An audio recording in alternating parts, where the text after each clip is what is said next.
I was very much like you guys when I was at school. And didn't necessarily know exactly what I wanted to do, though I knew I wanted to be a Formula 1 driver, but I didn't really know what the pathway was to get into this sport. And when I got here, I was the only person of color. You'll see it's not been a very diverse sport for a long time, and I think it's time that we change that. And so it makes me so happy to see that this whole crowd is so diverse. And that's how the world is. So the Formula 1 needs to start reflecting the outside world.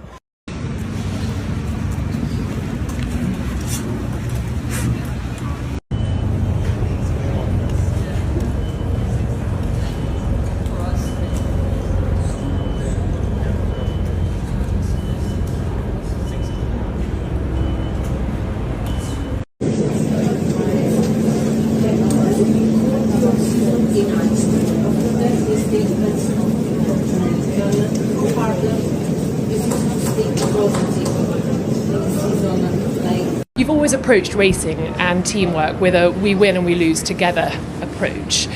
How do you continue to work in an environment where your big boss, John Elkann, has now revealed that there is ultimately a blame culture at Ferrari? That's a really, really good question. Trust you to throw that one at me.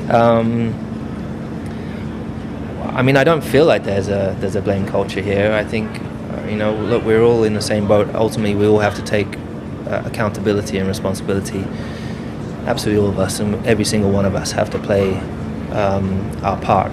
And as I was just saying just before, like, I firmly believe in the decision I made to come here. I back my team 100%, and I back myself still 100%. And whilst I know it hasn't been a good year for us, there have been so many learnings, and I think just for me personally, I feel like I've grown so much this year. I'm standing here stronger than I feel like I've ever been, and just dead set on trying to finish off strong in these last few races. It's from John Elkann. What's your own response to that, both within the team and how you've discussed it, but equally in turning around that nightmare you spoke about that you're in post-Brazil over not just this race, but the next 3 races we've got coming up? Yeah, I mean, we've just been focused on doing our job back at the factory, so everyone's super focused on improving, and I mean, I speak to John every week, so we have an amazing relationship, and the passion has not disappeared from our team. So yeah, we've obviously got a steep hill to climb, but we want to finish off strong this year.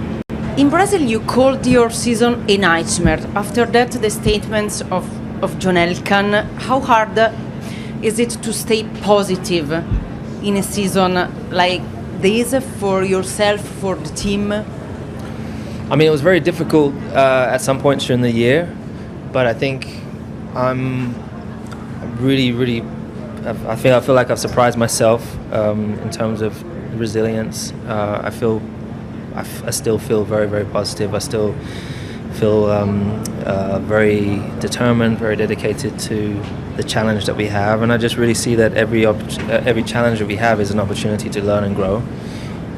It has been the most challenging year, and it's definitely not a year that no one would ever dream of, especially in your first year at the special Ferrari. But we take the learnings from every single weekend, and I really feel like we're going to take the learnings from this year to build and grow on to something better in the future. And I firmly believe, in absolutely every single individual back at the factory here and at the track, who do an extraordinary job every week. They give it 100%, and that's all you can ever ask of people. Of course, we've got to continue to. I'm committed to helping them rebuild and grow towards back to their winning ways.